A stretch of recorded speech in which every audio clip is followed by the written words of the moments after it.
There is a stage in life when silence becomes wisdom and privacy becomes peace. When you are young, you share everything, your dreams, your fears, your plans. But as life humbles you, as time teaches you, you realize something very deep. Not everything needs an audience. Not every truth needs a listener, especially in old age, when your words carry weight and your silence carries power. Today, I want to share 8 things that in the later chapters of life you should protect, not publicize, not because people are bad, but because peace is precious. As the years pass, the relationship we have with money quietly changes. In youth, money feels like a tool, something to earn, spend, talk about, compare, and chase. In old age, money becomes something else entirely. Becomes a test of wisdom, restraint, and inner security. This is why one of the most important lessons later in life is learning not to speak openly about your financial details. There is a deep psychological truth here. The moment people know how much you have saved, what property you own, or how comfortable you are, their perception of you shifts. Even good hearted people begin to look at you through a different lens. Some develop expectations they never had before. Some begin calculating their future around your resources. Some may even feel entitled, though they never say it aloud. And a few, silently, may start resenting you. Not because you did anything wrong, but because money has a strange power to awaken comparison, insecurity, and desire in the human mind. In old age, peace is far more valuable than proving stability. You don't need to reassure the world that you are financially secure. You don't need to justify your decisions or explain how wisely you planned. True security is quiet. It doesn't announce itself. A full river flows silently. Only half-filled streams make noise. There is also another danger: vulnerability. When people know your financial position, you unknowingly expose yourself. You may become a target for manipulation, emotional pressure, or subtle exploitation. Advice will come unsolicited. Suggestions will feel intrusive. You should do this with your money. Why don't you help them? After all, you can afford it. Slowly, your peace turns into a negotiation. Faith teaches us something beautiful here. What God has provided is not meant to inflate the ego or attract attention. It is meant to be managed with gratitude and responsibility. When you speak too much about money, even unintentionally, the ego quietly slips in. Either pride arises or fear of losing what you have. Both disturb inner balance. Many elders make the mistake of believing transparency will build trust, but wisdom teaches otherwise. Trust is built through character, not financial disclosure. The people who genuinely love you don't need to know your bank balance, and the people who want to know your bank balance rarely love you for the right reasons. Silence around money is not secrecy born from fear. It is discretion born from experience. You've seen enough life to know that today's listener may become tomorrow's storyteller. Words once spoken cannot be retrieved. Figures once revealed cannot be unseen. And intentions once formed cannot be undone. There is also dignity in not explaining yourself. You don't owe anyone a breakdown of your finances. You don't owe justification for how you spend, save, give, or withhold. When you stop explaining, you reclaim authority over your own life. Old age is not the time to seek approval. It is the time to stand rooted. Even within families, boundaries are essential. Love does not require full financial exposure. Clear planning can be done quietly, legally, and thoughtfully. When details are left to spoken promises and casual conversations, misunderstandings are born. Silence avoids future bitterness. One of the greatest freedoms in old age is realizing this: you no longer need to impress anyone. You no longer need to compete. You no longer need to compare. And when comparison ends, conversation about money naturally ends with it. A peaceful old age is built not on how much you accumulated, but on how lightly you hold it. Money should sit in your hands, not in your words. Let your calm speak louder than your wealth. Let your contentment answer questions you never need to respond to. When you protect your financial privacy, you are not closing your heart, you are protecting your peace. And peace, once lost, is far more expensive than any amount of money you could ever save. As life moves forward, one truth becomes very clear. The people who sacrifice the most often speak the least about it. In youth, sacrifices are visible. They are acknowledged, sometimes even celebrated. But in old age, talking repeatedly about what you gave up can quietly drain the very respect you deserve. You may have worked long hours when you were tired. You may have postponed dreams so your children could pursue theirs. You may have stayed silent in moments when speaking would have protected your pride. These sacrifices were real. They mattered. They shaped lives. But wisdom teaches us that not every sacrifice needs to be spoken aloud. When sacrifices are mentioned again and again, something subtle happens. What was once love slowly begins to sound like a reminder. What was once generosity begins to feel like a demand. And what was once selfless effort starts being interpreted as expectation. Even if that was never your intention, human psychology is delicate. Gratitude, when reminded too often, transforms into guilt, and guilt over time turns into resistance. People stop feeling thankful, not because they are ungrateful, but because they feel emotionally cornered. No relationship grows well under pressure. In old age, the deepest desire of the heart is not recognition, it is respect. And respect is never forced. It is felt. It is earned quietly through character, not through recounting struggles. There is also another layer to this. When you speak repeatedly about your sacrifices, you reopen emotional wounds within yourself.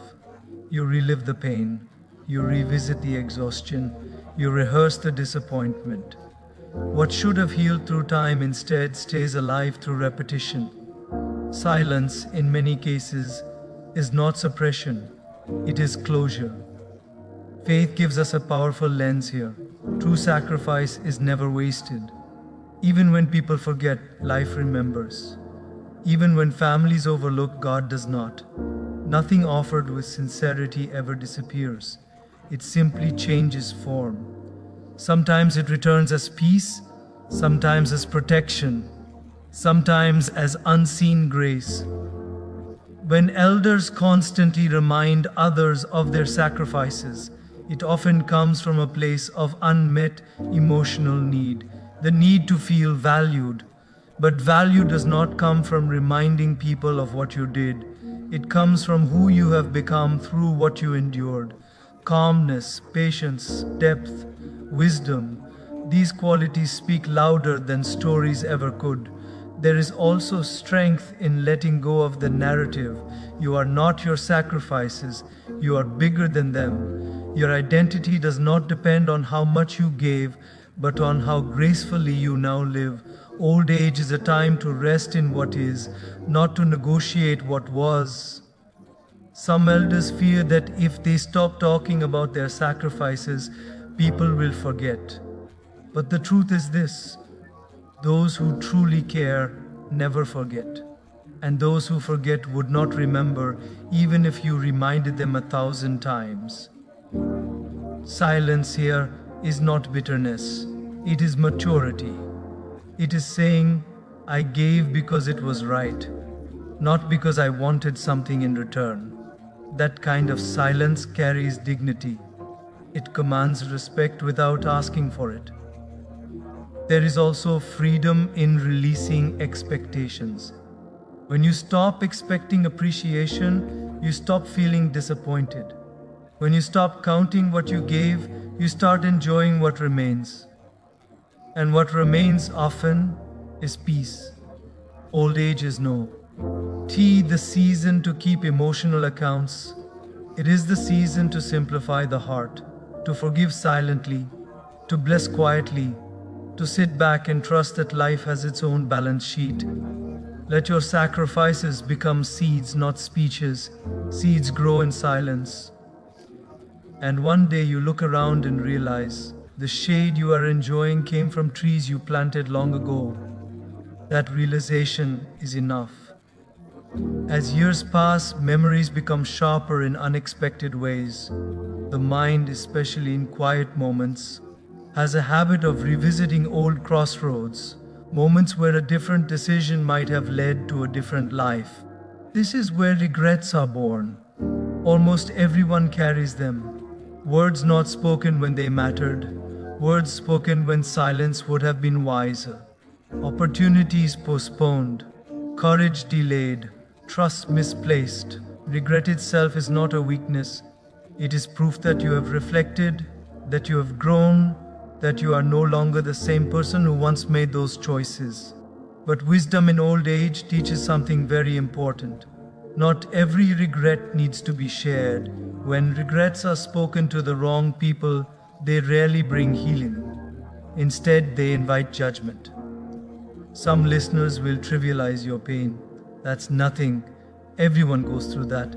Others will analyze your past with the comfort of hindsight, offering advice that comes too late. And some quietly will use your vulnerability to define you by your mistakes rather than your growth. Regret is deeply personal. It is not entertainment. It is not a conversation starter. It is a sacred space where reflection should lead to acceptance, not exposure.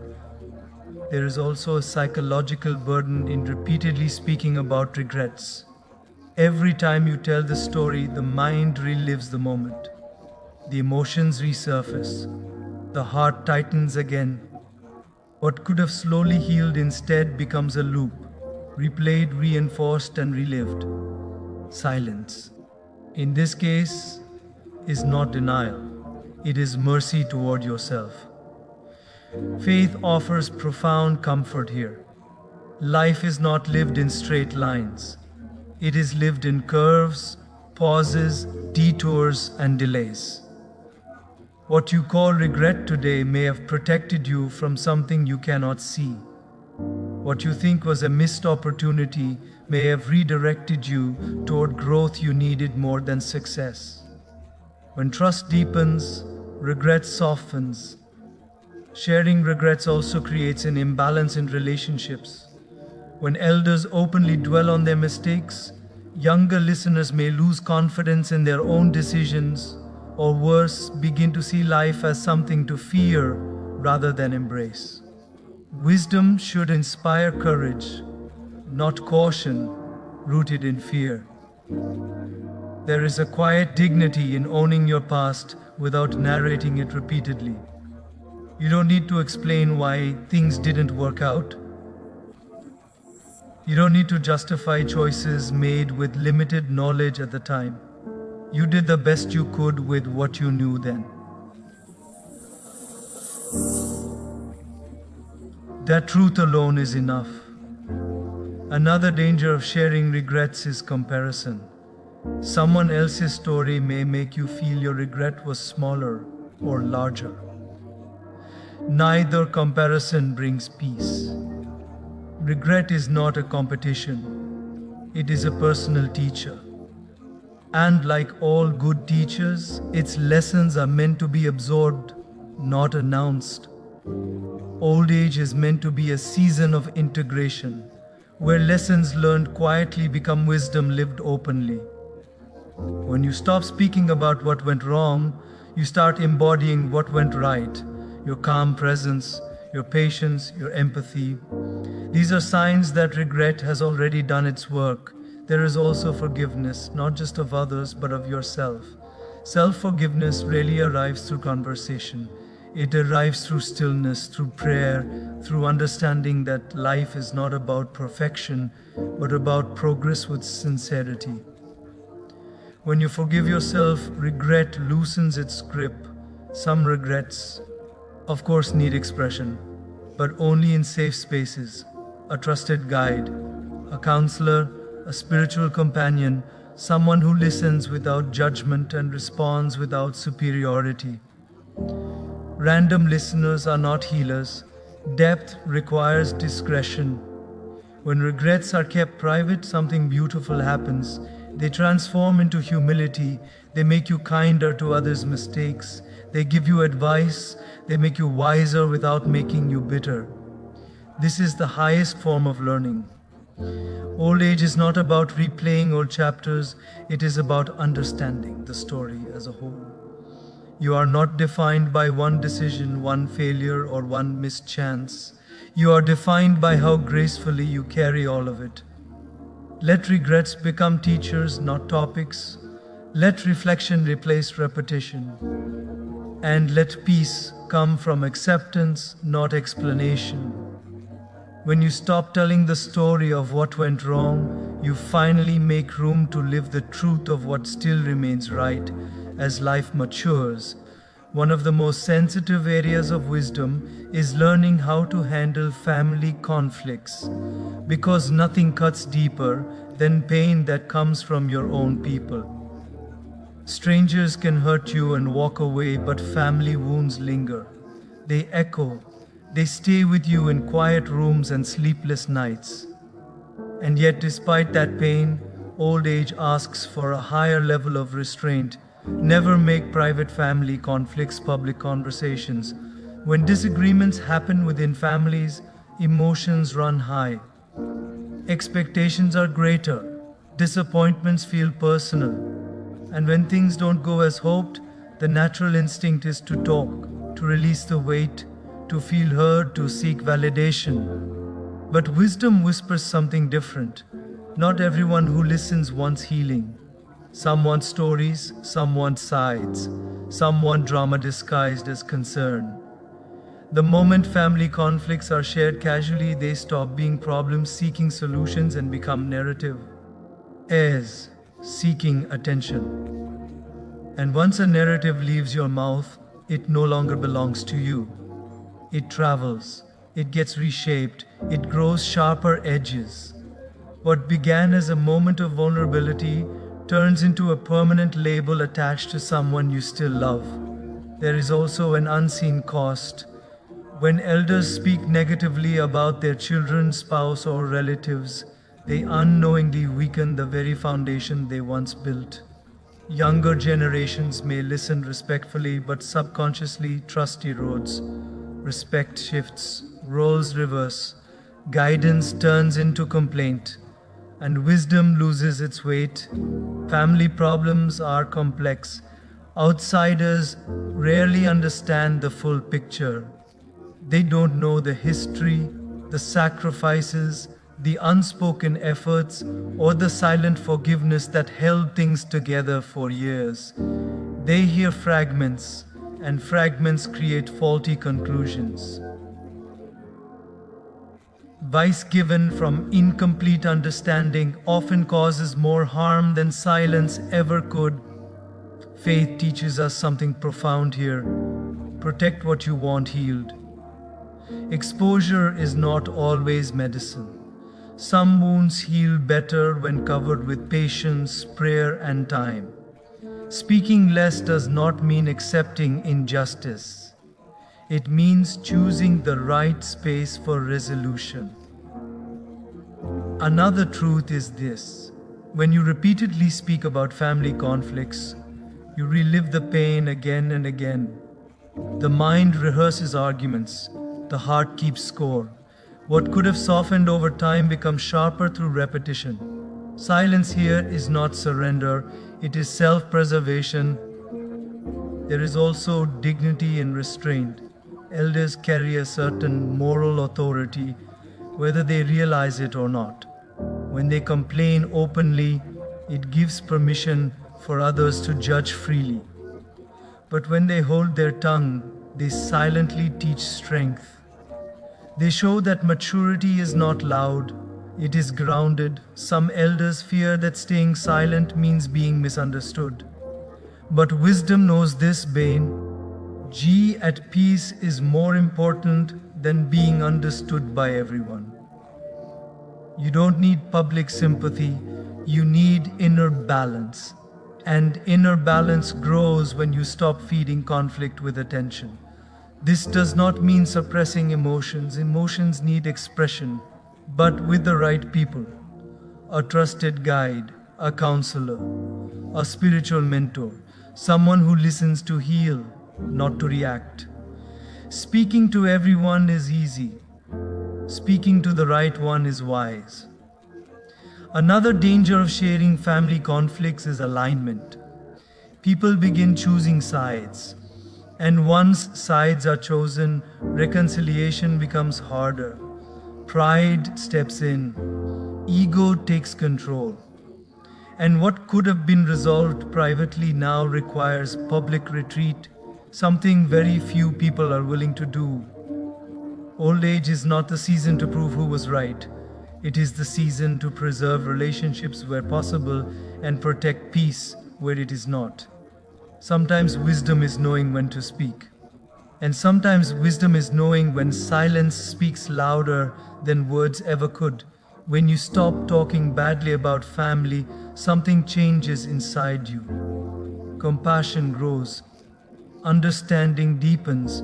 You begin to see people not just as sources of pain, but as imperfect humans carrying their own burdens. This shift doesn't excuse behavior, it liberates your heart. Family conflicts handled quietly often resolve gently. And even when they don't, you walk away with your dignity intact. You are not remembered as someone who complained, but as someone who endured with grace. Old age teaches us this powerful truth. Protect your family's name, even when it hurts. Protect your peace, even when silence is heavy. Because in the end, the world will forget the stories you told. But your heart will remember the peace you protected. As the body ages, it begins to speak in new ways. Joints that once moved without thought now ask for patience. Energy that once felt endless now comes in careful portions. And small discomforts, once ignored, now demand attention. Health becomes a daily companion, sometimes gentle, sometimes demanding. And yet, one of the quiet lessons of wisdom in old age is this: not every health struggle needs to be shared with everyone. When people ask, "How are you?" most are being polite, not prepared. They expect a simple answer, not a medical history. When elders begin narrating every ache, every diagnosis, every test result, the conversation changes. Faces tighten, energy shifts. Some listeners become uncomfortable, others become fearful. And a few begin to look at you not as a person, but as a problem waiting to worsen. This is not because people lack compassion, it is because constant discussion of illness carries weight. It fills rooms with heaviness, and over time, it reshapes how people relate to you. You are no longer seen for your wisdom, humor, or presence. You are seen through the lens of your condition. There is also a psychological impact on the one speaking. Repeatedly talking about illness trains the mind to stay focused on what is wrong. Attention magnifies experience. The more you speak about pain, the more real and central it becomes in your inner world. What the mind dwells on, the body follows. Silence, in many cases, creates space for resilience. Faith reminds us that the body is not the totality of who we are. It is a vehicle, not the driver. When health becomes the center of every conversation, identity slowly shrinks. Life becomes measured by reports and results instead of meaning and connection. Wisdom restores balance by acknowledging reality without surrendering identity to it. Sharing health concerns indiscriminately also invites unwanted advice. Everyone suddenly becomes an expert. Suggestions pour in, comparisons arise. Someone I know had the same thing. Stories follow, often frightening. NG ones. Instead of comfort, anxiety increases. Instead of strength, fear takes root. Not all advice is care. Not all concern is helpful. There is also the issue of vulnerability. When too many people know about your health, some may unconsciously treat you differently. Decisions may be made for you without asking. Your independence may be questioned. Your strength may be underestimated. Protection turns into limitation. Concern turns into control. All because too much was shared too openly. This does not mean pretending everything is fine. Denial is not wisdom. Care is essential. Doctors need honesty. Caregivers need clarity. A few trusted people need to know so they can support you meaningfully. But wisdom lies in choosing who knows, not in telling everyone.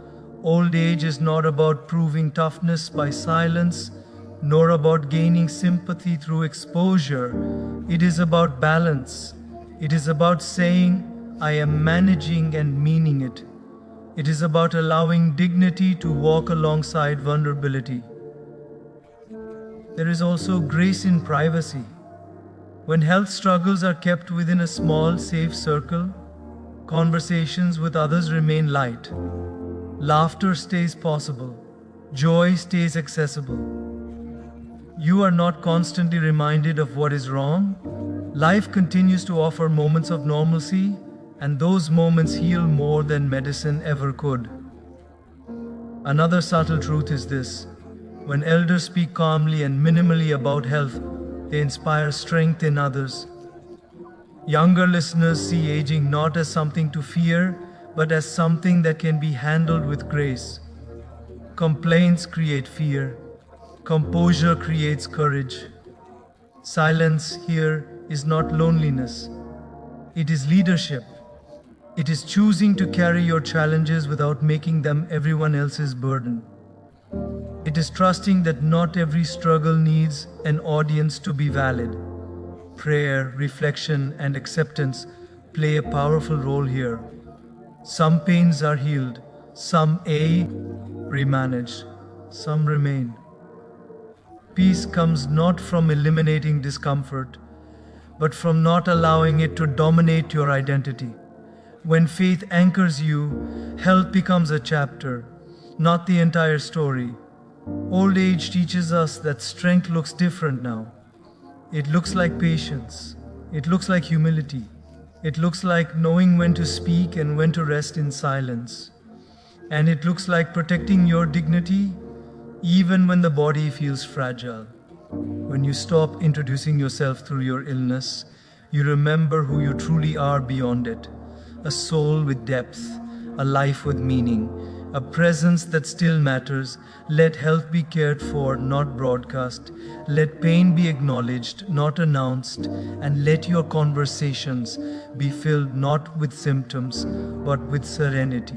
Because peace, even in an aging body, is one of life's greatest medicines. And let me leave you with this timeless truth. As life moves toward its quieter seasons, God gently invites us to live differently. Not louder, not faster, not fuller of words, but deeper. Old age is not a decline, it is a refinement. It is the stage where ego is meant to soften, faith is meant to strengthen, and wisdom is meant to speak, often through silence. You don't need to share everything to be understood. You don't need to explain everything to be respected. You don't need to expose your pain to prove your strength. What is meant for people will be seen. What is meant for God will be known. Protect your peace like a sacred prayer. Guard your words like precious seeds. And trust that the one who watched your entire journey does not need a summary. When you speak less, you hear more. When you hold back, you grow inward. When you let go of the need to be seen, you finally begin to live in grace. So walk gently, trust deeply, serve quietly, and remember this: a life anchored in faith does not need applause, it needs alignment. Because in the end, it is not how much you shared with the world that matters, it is how peacefully you walked with God.